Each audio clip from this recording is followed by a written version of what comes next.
Hi friends, నేను మీ Kiran. Welcome back to Kiran Rao big boss channel. అందరికీ శుభోదయం. Big boss season 9 third week నామినేషన్లు అయితే చాలా ఇంట్రెస్టింగ్గా జరిగాయి. నిన్న ఎపిసోడ్ అయితే చాలా బాగుంది.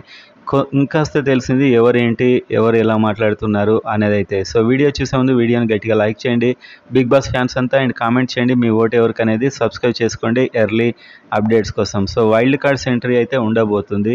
ఇందులో అమర్దీప్ అయితే ఫస్ట్ ఎంట్రీ ఇవ్వబోతున్నట్టయితే తెలుస్తుంది. మనకి ఇంతకుముందు సీజన్లో అంటే పల్లవి ప్రశాంత్ వర్సెస్ అమర్దీప్, అండ్ ఆ తర్వాత అవన్నీ చూసాం. సో ఈ సీజన్లో ఎలా ఉంటాడో వచ్చాక చూద్దాం.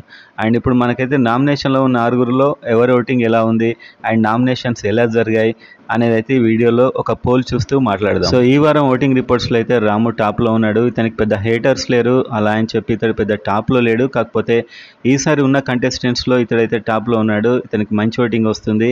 ఇతను ఎలిమినేట్ అయ్యే ఛాన్స్ లేదు, ఎలిమినేట్ అవ్వకూడదు కూడా. ఆ తర్వాత ఫ్లోరస్ అనే ఉంది. సో ఈమెకైతే మిగతా వారు ఎలిమినేట్ కావాలని గట్టిగా ఓటింగ్ అయితే వేస్తున్నారు. అన్ని పోల్స్లో ఫ్లోరస్ టాప్ 2లో ఉంది. అఫీషియల్లో కూడా అలానే ఉండే ఛాన్సెస్ ఉన్నాయి. ఒకవేళ పోల్స్లోనే కాకుండా అఫీషియల్లో కూడా వేసినప్పుడు మాత్రమే. ఆ తర్వాత హరీష్ ఉన్నాడు. సో ఇప్పుడున్న కంటెస్టెంట్స్లో, ఇప్పుడున్న నామినేషన్లో హరీష్ అయితే ఎలిమినేట్ అవ్వాల్సిన అవసరం అయితే లేదని నాకు అనిపిస్తుంది. సో ఇతడు ఇంకా మిగతా వారికంటే కొంచెం డిజర్వ్డ్ ఇప్పుడున్న వాటిలో. అలా అని చెప్పి ఇతడు బెస్ట్ అని నేను అనట్లేదు. సో ఈసారి ఎలిమినేట్ కావాల్సిన వారు ఉన్నారు ఇంకా. ఆ తర్వాత కళ్యాణ్ ఉన్నాడు. సో కళ్యాణ్ కూడా కాస్త తక్కువగానే వస్తుంది. అండ్ ఆ తర్వాత రీతు చౌదరి అండ్ ప్రియా ఇద్దరు కూడా కాస్త డేంజర్ జోన్. కానీ ప్రియా అయితే డెఫినెట్గా అన్ని పోల్స్లో కూడా చాలా తక్కువ ఓటింగ్ పర్సంటేజ్ అయితే వస్తుంది.